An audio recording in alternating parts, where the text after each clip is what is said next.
বাংলাদেশের স্বাধীনতা সংগ্রামে স্বাধীন বাংলা ফুটবল দলের নাম জড়িয়ে রয়েছে অতপ্রতভাবে। ১৯৭১ সালে মুক্তিযুদ্ধের তহবিলের অর্থ জোগাতে ভারতের নদিয়া সহ বিভিন্ন রাজ্য ও জেলায় ১৬টি প্রদর্শনী ম্যাচে অংশ নিয়ে ১২টিতেই জয় পেয়েছিল স্বাধীন বাংলা ফুটবল দল। সেই ম্যাচগুলো থেকে অর্জিত অর্থ তুলে দেওয়া হয় মুক্তিযুদ্ধের তহবিলে। মুক্তিকামী সেই দলটির অধিনায়ক ছিলেন জাকারিয়া পিন্টু।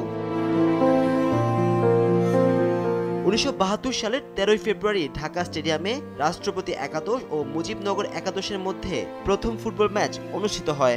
মুজিবনগর একাদশের অধিনায়ক ছিলেন এই ডিফেন্ডার। এছাড়া বাংলাদেশ জাতীয় ফুটবল দলের প্রথম অধিনায়কও ছিলেন তিনি। ১৯৭৩ সালে মালয়েশিয়ায় অনুষ্ঠিত ১৯তম মারদেকা ফুটবলে বাংলাদেশ দলের নেতৃত্ব দেন জাকারিয়া পিন্টু। এছাড়া ক্লাব ফুটবল পর্যায়ে প্রথমে ওয়ান্ডারার্সে খেলা এই ফুটবলার ক্যারিয়ারের বেশিরভাগ সময় মোহামেডানের হয়ে মাঠ মাতান। খেলোয়াড়ি জীবন শেষে সংগঠক হিসেবেও ঐতিহ্যবাহী ক্লাব মোহামেডানের সাথে যুক্ত ছিলেন। এছাড়া বাফুফেতেও দায়িত্ব পালন করেন তিনি। ফুটবলে অসামান্য অবদান রাখায় বাংলাদেশ সরকার ১৯৯৫ সালে তাকে স্বাধীনতা পুরস্কারে ভূষিত করেন।